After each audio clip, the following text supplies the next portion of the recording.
everybody. So happy Tuesday. Sorry I'm a bit late. This month we're going to be talking about enhancing your walking practice. So the question that's been put to me is that this trainer has a client. She's got an hour with her every week outdoors, and this client really isn't fit enough to do more than just walk. And I understand that personal trainers feel like it's their job to smash their clients, right? They feel like they need to provide workouts that the client couldn't possibly do on their own. And I think for some clients that's probably true. But what we don't always think about is, for women in particular, being sore and exhausted on top of being stressed and exhausted isn't really ideal, and it's actually quite harmful on a hormonal level. So the minimum anyone should be doing is walking. Walking has so many benefits. It's a great thing to do. Maintaining bone density, improving mood, reducing symptoms of depression, anxiety, balancing hormones, reducing risk of chronic disease like diabetes and heart disease, getting your lymphatic system moving, so getting rid of waste in the body, improving sleep, etc., etc., etc. So just walking isn't just walking. It's actually like a fundamental thing to do, and everybody should do it. And I'd even go as far to say is, if you've got a client that always trains hard and runs, that they should still do some walking in their routine. It's that good for you. However, having said that, the client's perceptions are important too. They need to feel like they're getting something out of their sessions with you more than just walking. But here's what I got to say. Even if you just walk, you're providing accountability. The client has to show up at a certain time or they're going to lose their money. Number two, just because all you're doing is walking now doesn't mean all you're going to do is walk forever, right? You're going to provide progressions as their fitness increases. So that's really important. And if all you're going to do is walk and the client's happy just walking, then that is fabulous. That's great exercise. Go for it. However, is there a middle ground between just walking and a flogging? Yes, there is. So you've got a client that is, not fit enough to do body-based exercise, who doesn't want a flogging but also doesn't want to just walk because she feels like it's not enough. Work on balance.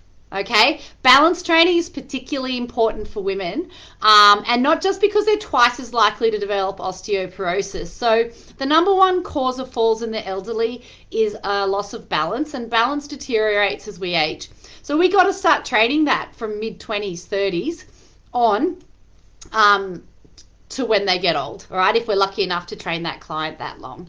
Because if the elderly fall and women are twice as likely to have osteoporosis, that makes us more vulnerable of bone breaks, okay? And that leads to disability. Not ideal, okay? But, there are key events in a woman's lifespan that change their ability to balance as well. So number one, being puberty, which I won't talk about today, but pregnancy, postnatal, and menopause all bring about massive changes to a woman's physiology and therefore her ability to balance. Okay. In pregnancy, a woman, as she gets bigger, her center of gravity actually changes, and that creates its own challenges. Her mobility increases because the pelvis has to relax and open up to allow for a baby to come out. So with that joint laxity comes a change in her feet, and therefore her balance is going to be affected, for better or for worse. More often it's for worse. In the postnatal period, a woman will inhabit a totally different body. Often postnatal women experience chronic back pain, shoulder pain, and plantar fasciitis in particular, and those things have never been an issue for her before. Balance training can help engage her core in a more functional way, and it can also improve the symptoms if they're caused or exacerbated by an unstable pelvis or ankle or body, because it's all connected, as we know. So more generally, women are 1.5 to 2 times as likely as men to experience a ligament injury, particularly around ovulation. And the reason for this is that estrogen keeps our ligaments long and soft and supple, but it means we're more mobile, generally, there's always a spectrum, and less stable. Generally, there's always a spectrum. So we have to work harder at controlling our joints, and it's easier for us to overextend our ligaments and create an injury. Now, that's going to fluctuate because it's so closely linked with estrogen. It's going to fluctuate month to month. Okay, so women's estrogen peaks sort of late follicular phase, and then again mid luteal phase of their menstrual cycle. So awareness of her less stable, more stable phases is useful, but it's more useful to train balance as a priority and understand it's going to be harder at some times of the month than it is at other times of the month. I've already talked about that, but menopause is the last point. We actually have an estrogen withdrawal during menopause. Now that's going to mean our ligaments and tendons stiffen, and that's going to mean our body changes again. Our experience of gravity is going to change, and our ability is going to change again. So that's the case for working balance into your walking practice. But what does it look like?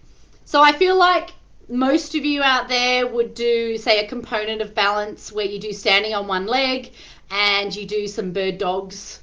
You know, they're probably the most common balance exercises I see in the gym. That's okay. That's okay.